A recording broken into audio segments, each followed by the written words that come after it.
Go. Hey, welcome to the brand new, having an audio download version of this, but today we thought we'd get together in real life, and we just did the Gamify 24/7 like we don't normally, because normally I'm not in real life, I'm just an image on a screen. So we did the Gamify 24/7 one, we live streamed that just a few minutes ago for those that were watching it. Hello, thanks for sticking around. Alistair, I know that you're watching, I know that you watched the last one too, so hello Alistair, come on. Hi guys! So, I felt like Blue Peter there. Hi everyone! here's a greeting I prepared earlier. So we're going to be doing the brand new Switch podcast. Now the way we're going to do this is it's going to be a weekly podcast available on all the usual download ways to iTunes, etc, etc. And we're going to be doing it, it's going to be half an hour. In fact, so much so that what we've done is we've set the timer so that we get a little ring when we know it's time up, because normally we'll be able to time it a bit more accurately. So we thought we'd set an alarm. So half an hour long, and we'll be talking about what's coming out. We'll be talking about games that we're playing and rumours. So they're the kind of three elements. As well as that, we're going to have interviews with developers. We've already got Sinogo, I think I've said that right, on board. They deal with the Opus games. They're going to be chatting to us at some point in February, and we'll be getting further developers on to talk about games that are coming out on the Switch. We have the team together. We've got Sean, we've got Anton and myself, all Switch owners, and we have our resident skeptic Kat. I like to say resident grump. Skeptic is much more polite. We'll go with skeptic, and she will be giving us her view on what's coming out on the Switch from an alternative, non-Switch user's point of view. I'm actually hoping by the end of this season, like the first season of this, Kat's converted and she gets a Switch. Oh, yeah. That's the aim. Come on. That's the I aim. heard you talking about this for over a year. Yeah, we're never going to focus on it. I guess, yeah. It's the only reason we made this podcast. Just to get Kat to a point where she can't not buy one. So the interesting thing about it was that when you guys all started talking about the Switch, I was a bit skeptical, I'll be honest. I was a bit kind of like, I don't know. And then March came last year, and it came out, and you guys were pretty quick off the mark. Yeah. And within about 6 weeks of talking about it, and you guys talking about it a lot, I was like, actually, I think I quite like this idea. So I went and bought one, and now it is pretty much the thing that it's the console that I play Will now. of Steel, I'm just going to say. Will of Steel. Well, this is it. We're coming up to a year since the Switch was released. So I thought, what a good sort of time this would be to talk about, because it's the first one of our new podcast. By the way, theme tune, we're working on that, and it's going to be epic. I hope.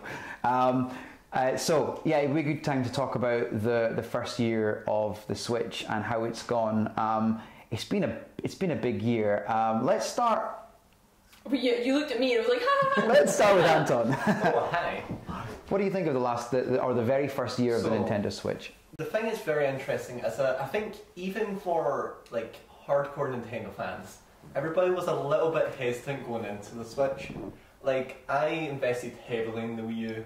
I bought all the launch titles when it came out, and doing that to get a console that didn't have any good third-party games and mediocre first-party to a degree. Yeah. Like, they didn't really bring out their A game when it came down to first-parties for games for the Wii U, for at least the first half at least.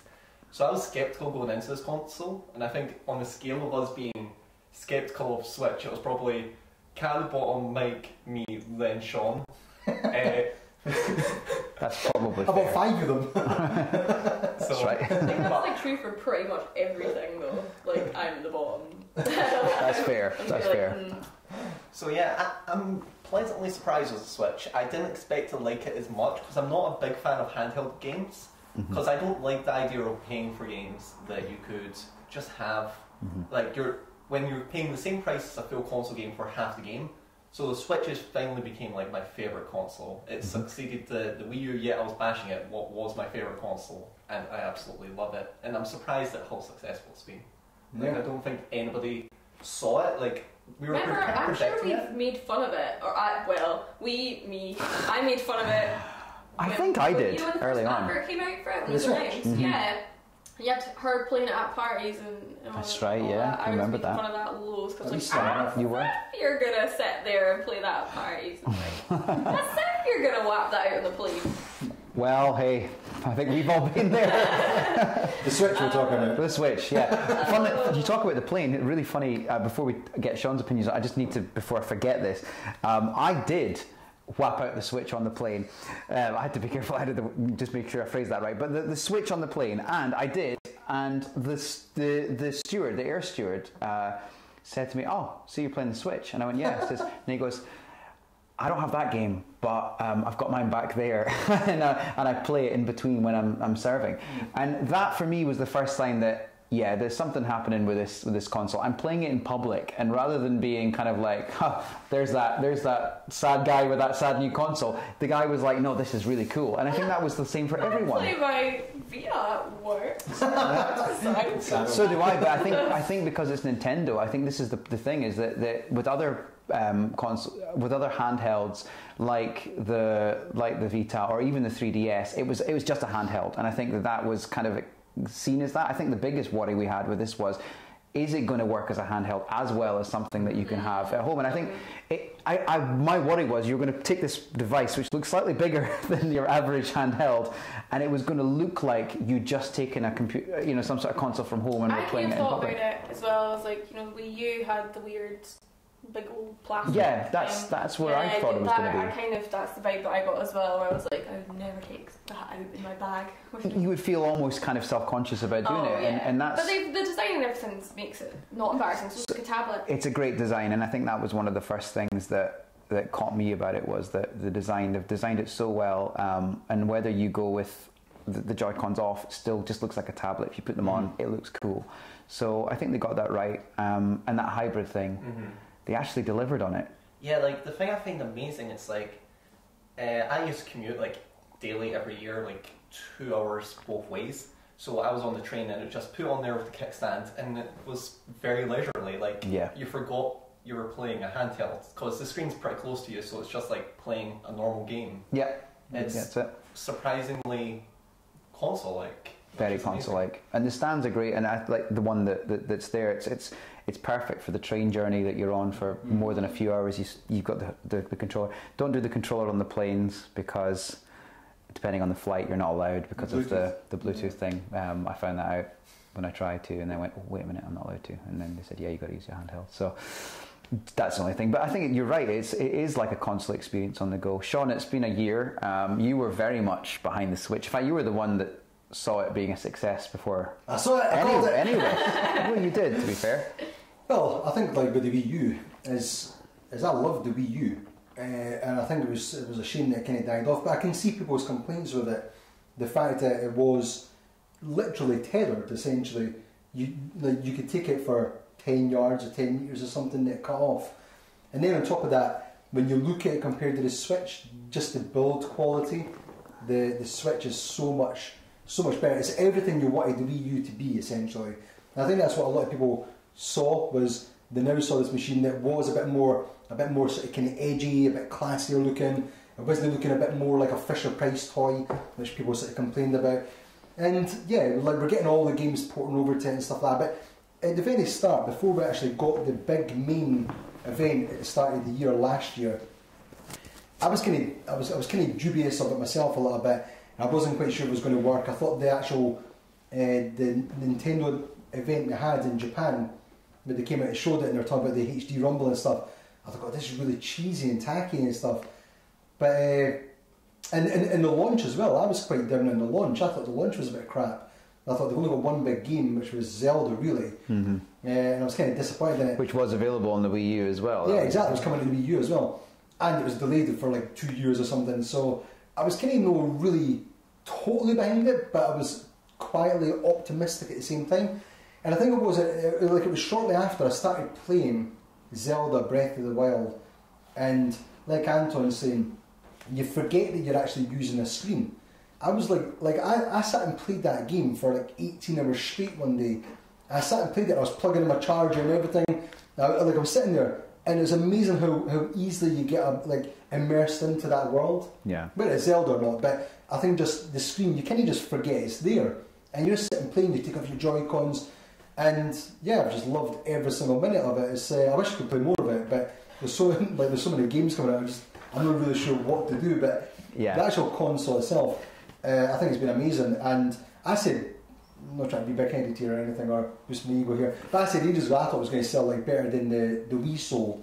Yeah. And I think it's on target for that now. It's actually going it's like something like 15 million now, and I think by the end of the actual fiscal year, it's probably going to be close to like 16, 17 million, which is incredible. Yeah, it's interesting you mentioned about the amount of games coming out and how difficult it is to decide what to play. I think that's a problem that a lot of Switch owners are talking about. Not just Switch owners, it's a problem for gamers, but it was a problem that wasn't a problem for Switch owners 6 months ago, and I think now it really has become one. So much so that the latest figures, I think you were saying 3 times as many games on the system than there were on the Wii U at this point in its life cycle.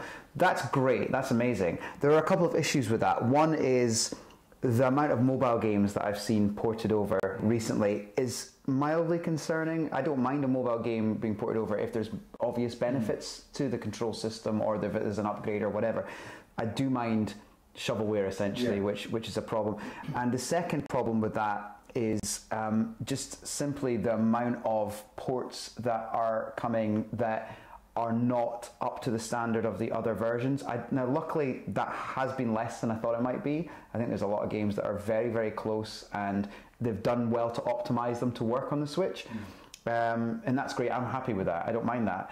What I do think is the potential problem is if we get lazy ports, if we start to get things like, for example, Doom is a great port. I think they've done a really good job, but there's a couple of issues with that, with audio dropouts. So people are having to restart, and the further into the game you get, the more that's happening. That's a problem. If you've got someone who is trying to decide between buying that on the Xbox One or the PlayStation 4 or the Switch, they're going to try and pick the Switch for portability. But if the price is more and you've got all these problems with it, they're probably still going to go for the PS4 version. So I think they've got to be careful what they do port. So they're my 2 issues. Can I also just say trophies? Okay, there's the third. This is me. This is my. Honestly, it's a really sad, and yeah, some people would be like, "Oh, fake gamer or whatever." If I care about trophies that much, but you know what I do? I'm competitive. I'm goal based. I like getting these. I do. Collecting stuff, and I like to get trophies. And there ain't no trophies. Okay, here's the question then: what would you change about the first year of the Switch, either going forward, or if you could say, actually, we shouldn't have done that? What would you change, Anton? Yeah, I'm kind of on the point with Kat. I do miss trophies, because the thing is, it's like I put maybe 110 hours in Zelda. And the only thing that stopped me playing more is I ran a whole game. And that world is so rich, I would have loved it if they'd had one. It's like, yeah, go out and kill 20 people, like 10,000 people with like your bare hands. I would be totally up for doing just random things like that. The trophies increase the longevity of the play experience. Yeah. The thing is, there's something like Zelda that it's kind of got unlockable stuff.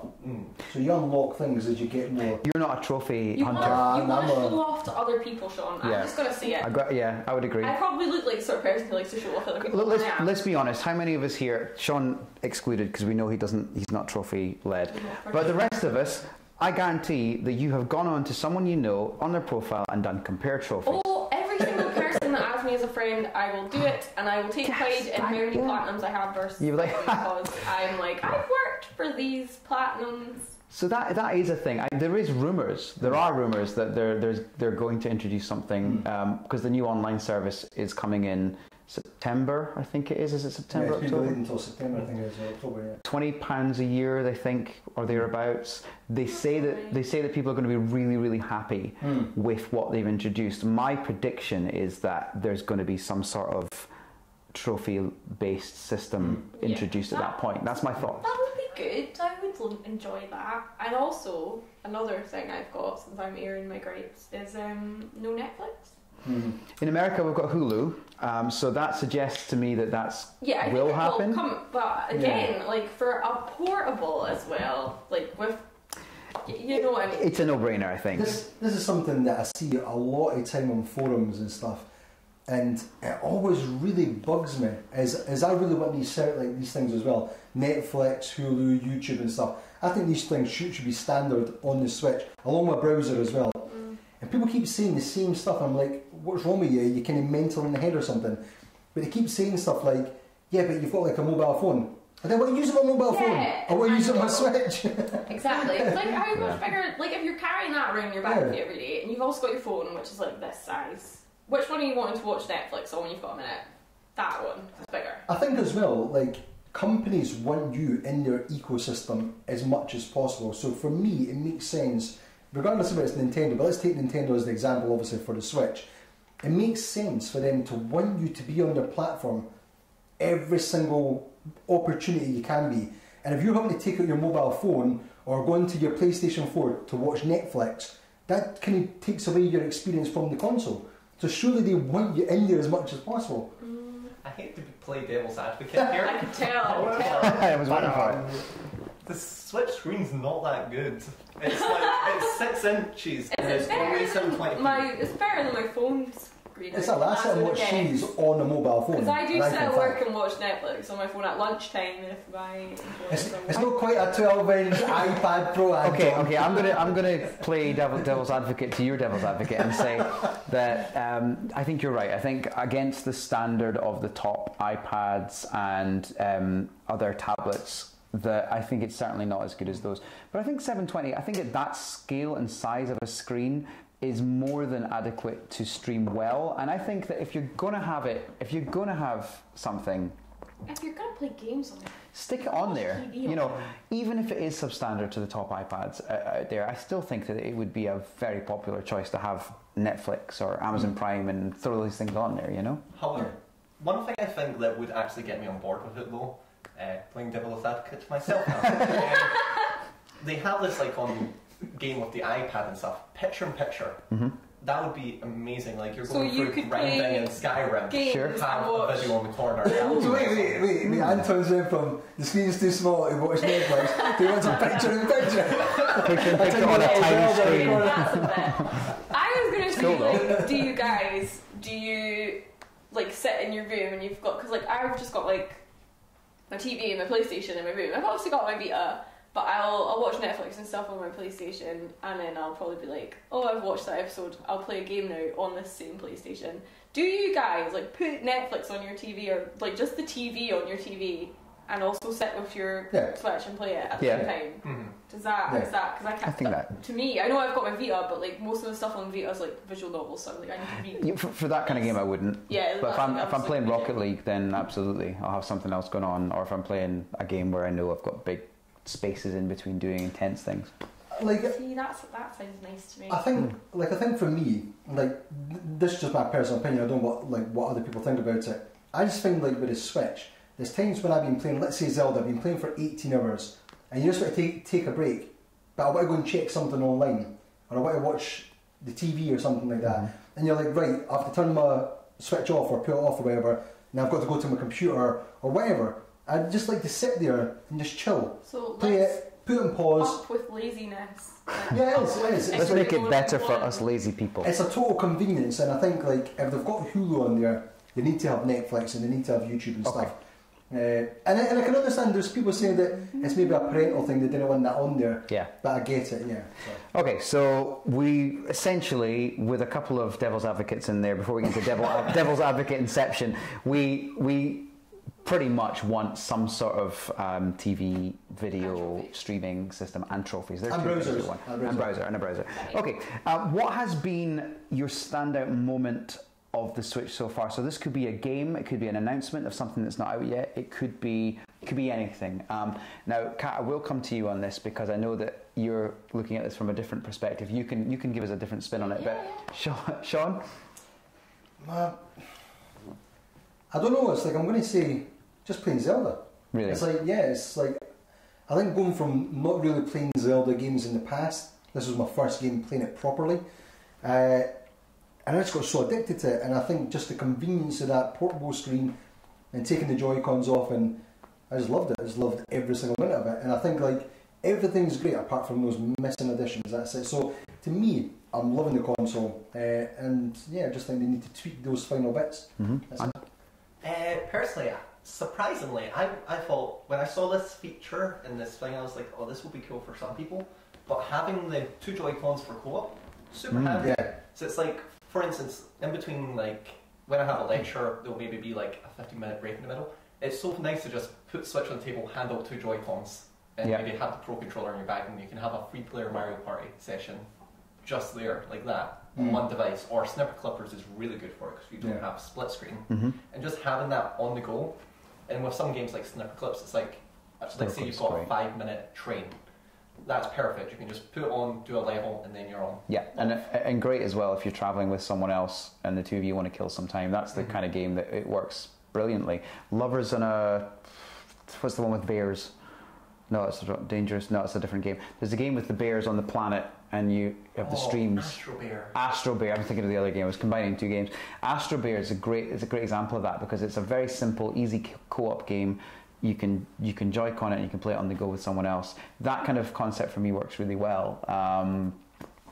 So that's one thing I want to see more of actually is co-op games. So there's one thing. There are a few, but there's not actually came out yet, and like I'll maybe get it at some point. But I thought it was amazing with the Switch was Nintendo Labo. The way they're using that. Interesting, yeah. The way they're using like the IR camera and the way like they're building these things, it just looks incredible. It's such a genius way to do it. And the fact that it's incorporated with the Switch for kids and stuff, I think it's brilliant. Kat, so you've been watching this from a different perspective of not being sucked into the Switch verse yet, but... Yeah, I've not. Nothing has happened that's made me go like, ooh, should I get one? Like, nothing at all. You say that every week to you, what are you talking about? But it's like, I don't know, like everyone was all mad for Zelda, so that made me quite curious. Mm-hmm. But having tried to start it a couple of different times, I'm just like, it's that stupid man would give me a parachute, made me go to all these different places, and I was like, I think Zelda is a weird one because I think you really need to be 20-30 hours in before it starts to get good. I just was annoyed because I like had my own games to be playing, and I was like just trying that out on my sister's one, and then I was just like, this old man wants me to do this. This is going to take too much time, and I just didn't want to do it. I know that's probably there's people out there like swearing at me if they listen to this and they love Zelda. So there are rumours, and I think one of the things that that a lot of people have said is there are not enough graphic kind of based games as well, like novel kind of games that you like play. Visual novels and stuff. So Vita's a big one for that. So like, cause I've got that, I can usually get those. There's like some that are just out on the PC, like that Doki Doki Literature Club. Yeah, I would like to play that, but it's not available for me yet. So, well, it's interesting that that's an area that the rumour is, or the prediction is, that the Switch is going to start heading more into the direction of trying to take those people from the Vita, the people that haven't come across yet, by introducing much more in the way of visual novels, JRPGs. It's nice, because like, I'd think like, yeah, this would be nice for me to have, but I just don't think I would give it enough time. I just feel like I can get what I want on the PlayStation and Vita. Having them both, I'm like the Sony powerhouse, I get all these things, so... 6 months from now, we'll see. I don't think so. Like, Splatoon 2 would be fab, but it's good. I just can't see myself. For me, I think the big things that have really caught me are, I think the moment that Rocket League came to the system, and the reason for that is that whenever I just want some time not thinking about playing a game but enjoying it at the same time, quite fast games as well, you can play them in 5 minutes, it's online, it's competitive. Rocket League was why I'd fire up my PS4. Now it's on the Switch, I just got the Switch version, and yes, there are some issues graphically. I think there's a bit of downscaling, and it's a lot to do with the engine. They could only use Unreal Engine 3, I think, instead of 4, because of it wasn't licensed officially yet on the Switch, or they hadn't got the permissions. That they think that's going to be updated soon, and this is what Rocket League as a game does brilliantly. They're bringing out new updates to give you a bunch of new stuff. So there's going to be new tournaments, new stadiums, new cars, and they're going to optimize the graphics to give you either you can play in either basically slick mode or in more playability mode. I'm a bit concerned about that, because does that mean if you play with the slick graphics and everything's upscaled again, that you can't play it as well? Because, you know what I mean? I don't know how that affects it. But isn't it great to have a developer investing in a game that's been around for now over 2 years and still adding to it and still saying, yeah, we're going to give you more. And I know it's more expensive on the Switch. This is another issue I've got at the moment with Switch games, but it's the cartridge thing, isn't it? I think. Why is it expensive digitally? Yeah, I think Nintendo have been like that since like 3DS as well. I never used to get games off the 3DS eShop because it would be far too expensive. So yeah, like Sony's got you all beat on that one. Just saying. Well, it's true. It is true. I think that is one of the The problems. Switch podcast. Sorry, I think that is a problem, isn't it? The price of some of the games, you do look at them and go, yeah, see. Yeah. if it was £5 cheaper, I'd get it, but it's just too much. I don't mind paying a small premium, but Yeah, I think they've broken it down, and it's like for the cartridge itself, that's like a £10 of the price. yeah. Compared to like But the seems PS4, ridiculous. which the Blu-ray only costs like £1 at most. Yeah, How exactly. can a Yeah. cart cost £10? I didn't understand. Like, is that someone Cartridges buying are a more single cart? durable, so, Or is that like someone buying 1 million copies? It's like, surely when you buy like 1 million, like Nintendo, you can get them for like pennies, you'd think. Sorry. Oh, sorry. I think the thing it comes down to, it's like when you're making the you just know what I'm saying. Proprietary. Yes, that's the word. Cartridge. It gets expensive because the Vita, that is a nightmare. Because you're Yeah. spending maybe £90 for a 64GB SD card Right. for the Vita. But did it cost that much for like 3DS games? Did it cost that much for a cartridge game? Because it's the same I company, think isn't they it? were like for like to buy an actual one, like Yeah. a game on the 3DS. Like, what was it more Right. expensive? Like, was it £10 more expensive? And was it put? They Was it were put like into the 40 cartridge? quid, weren't they, for just Oh, a that- standard? Yeah. I know it's a bigger size memory wise, but it just seems like a big. Like, you look at tech, what you can buy for like £50 nowadays. I know. People are selling like cameras and everything now, tablets for £50. Yeah. You think a memory chip? Come on. Yeah, I think it's. I don't mind paying a slight premium for the portability and the ease of use having it on the Switch. I think where it's a problem is where you're seeing things double the price of where you can get it Yeah. elsewhere. You're getting games for £5 on Steam or on PlayStation 4, and then suddenly it's 25 on the Switch. Yeah. That's an issue. But I think that's something that hopefully we will see a more reasonable areas of pricing, even budget versions of games. I don't know. Yeah. Kel, the silver lining to this is the reason RAM and storage, SD storage, is super expensive right now is there's a DRAM shortage right now. Right. It started in 2016, but they're hoping it's going to peak by once we hit like the later half of this year. There's going to be a bunch of new factories that will manage to bring the prices back down because a factory caught on fire, like the #1 factory for making SD storage, Yeah. caught on fire a couple of years ago. So that's the reason why SD prices are so high. Right. Okay. So it should hopefully help in the coming years that prices will come down. Real world Just to give you problems. Elwaster, I presume it is. Hello, Always. Said on YouTube, said Vita games are always thrown into PSN's massive sales too. They are. Mhm. They Yeah. are. Yeah. That is true. Such a good thing. Thanks for your comment. So I will cheap. I will say I've been quite impressed with the discounts that have been on offer for some games on the in the eShop. Just I think actually, to be fair, I didn't expect there to be so many games with discounts. And whilst they're not always breathtaking, £1 off or whatever, sometimes they're all right, and there are a couple of bargains to be had on some really good games. They've just started this Switch rewards thing as well. Yes, so that's another thing which is I think you can register the cartridges as well if you. So if you have, you probably want to wait until that's all confirmed rather than do it now, because then you can spend them on Switch, and I think it's about 10 times the amount of value if you wait from where we are now. I can't remember exactly what instead of 6p it's like. Oh, right, 60p or you something. think I can't remember actually. What I can't remember. We'll check that out for you, but it's worth waiting. Just to finish with then, because obviously we're trying to keep this to 30 minutes, and normally our format will be more about what we're playing, what's coming up, and what are the rumours. Today's more of a discussion and a kind of intro to our new podcast. Just to finish with, what is the game or the release that's coming up or the one that's out already that you think, for anyone that's not got a Switch but is thinking about it, what is the one that you think would make somebody want to buy a Switch? This is you're talking to me here, guys. They make them one. Yeah, we're talking to me Kat. here. No, just generally someone who This is is because I'm too picky. This isn't going to sell you, Cam, sorry. And this is going to be a generic answer, but Breath of the Wild for me, I would say it's probably the game of the decade.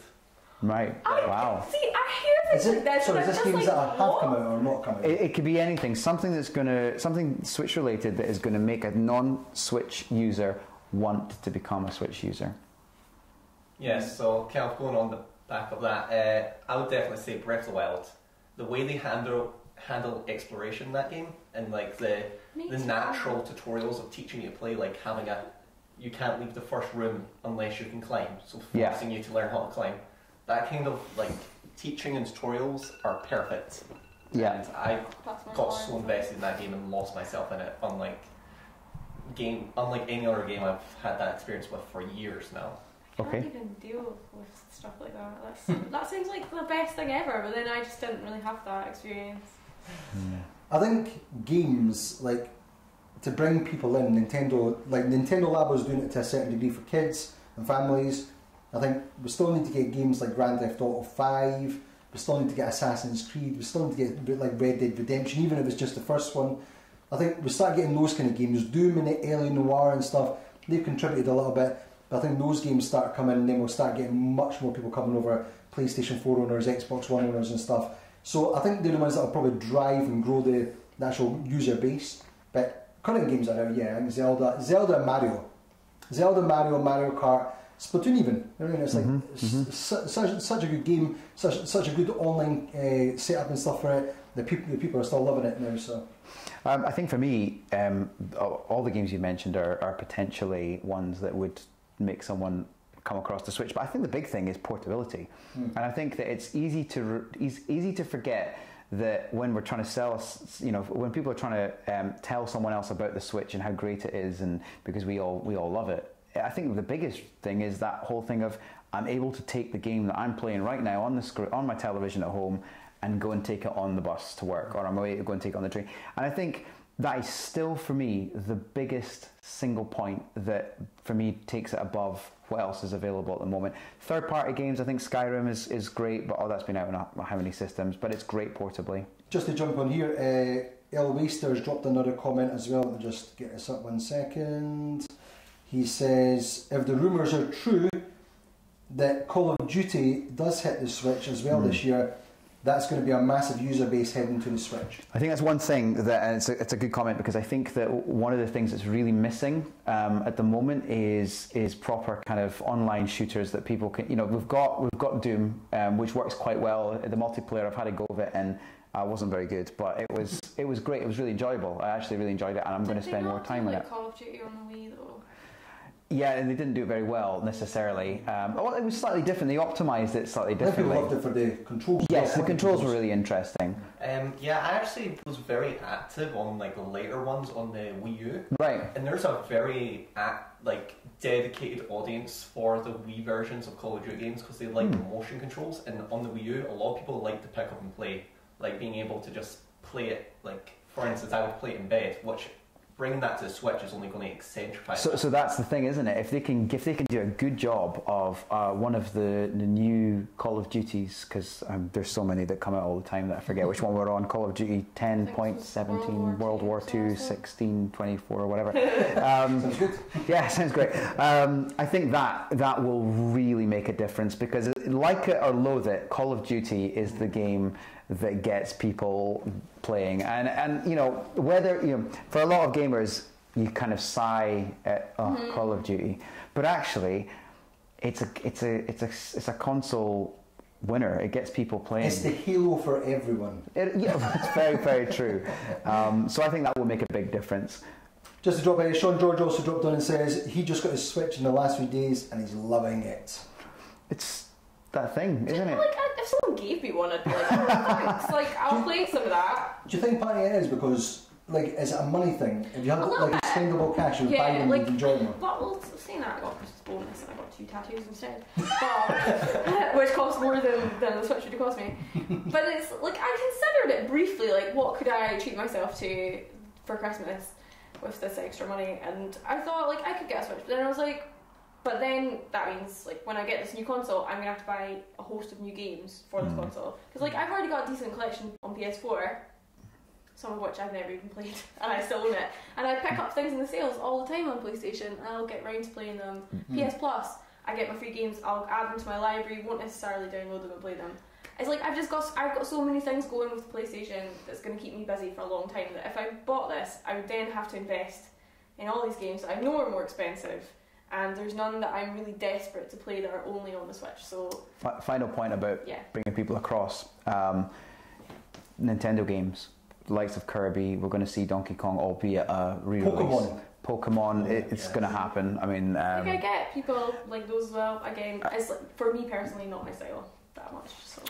And it's interesting because I wouldn't have ever said it was really my style previously, but I've just been really taken with it, and it's just really worked for me. And maybe it's because as well, when you find that you get busier, and I think the older you get, the busier you get just with real life stuff, I find it so convenient to be able to play what I play in an hour, when I get an hour at night to play something, to take that and get another 20 minutes elsewhere. I think that really is, over everything else, for me, still the number one selling point, you know. And how long is it going to be before we see the PlayStation hybrid? If they Xbox do it hybrid for PlayStation, it's never getting a Switch if that happens. I think Xbox and PlayStation, I think the Switch has paved the way for that kind of future going down the way. I know people want hardcore graphics, but I think we've got PCs for that. I've always said that. I think the consoles are getting to a point now with Tegra 2 and stuff. 8 years, they say, for the Switch life cycle. That's what they're talking about. 5 to 8 years is a long life for a console. If Sony did come out with like a type of PS4 with a Vita together situation, you'd be there. Because I can switch, like I can do that. If there is a thing that you can do where you can play PS4 games on your Vita, the remote play thing. But it's a bit inconvenient to try and do it. Yeah. And so I generally don't bother even trying to do that. That's another thing, the inconvenience. Cause I used remote play as well, and it was great when it worked. Aspect of the Switch is really cool. I'll admit it. Like putting it in. And that's just the fact it's just there. I mean, what a difference it makes. You know. I'll admit that. It's very cool. We got one admission. Yay! End of the quick. So we've actually run over the 30 minutes, which is what we thought we would do, but we thought we'd time it, and the alarm went about 10 minutes ago. So what we're going to be doing, as I mentioned before, is this is going to be a weekly podcast. It's Nintendo Switch exclusive. So we're going to be talking about the Switch. We might mention other consoles, but it's really about the Switch. So we're going to really look at games that are coming out. We're going to take a look at what games that we're really loving at the moment, and also the rumours. And the rumours is a big thing, because if there's any rumours at the moment for any console, 75% of the rumours seem to be Switch at the moment. It's just the kind of hot topic, especially because it's still early in its life cycle. So that's the plan, and as I said, we'll have interviews with developers and hopefully get some interaction from people as well, and get some questions and thoughts and topics for us to talk about as well. So I think that's pretty much it. Yeah. Thanks for your comments, guys, and join us on Twitch and YouTube and Mixer. Also, if you're new, we also do another podcast, Gamify 24/7, now in its second season. So if you want to hear us talk about other games that are not we do talk about other games. Go over to Gamify 24/7 season 2. And we try and avoid, the plan is to try and avoid talking too much about the Switch on Gamify 24/7. Is a really good one. I think if we had this idea during our Gamify 24/7 live stream today, to put £1 in the jar every time we mention the word Switch. At the moment, I'm not counting, but I would say we will be into at least £200-300 by now. Oh, definitely. We could have bought me. That's the Switch. She's got it. Could have bought me it. So. Okay, we're not. If we were that rich, cat, we would do it for sure.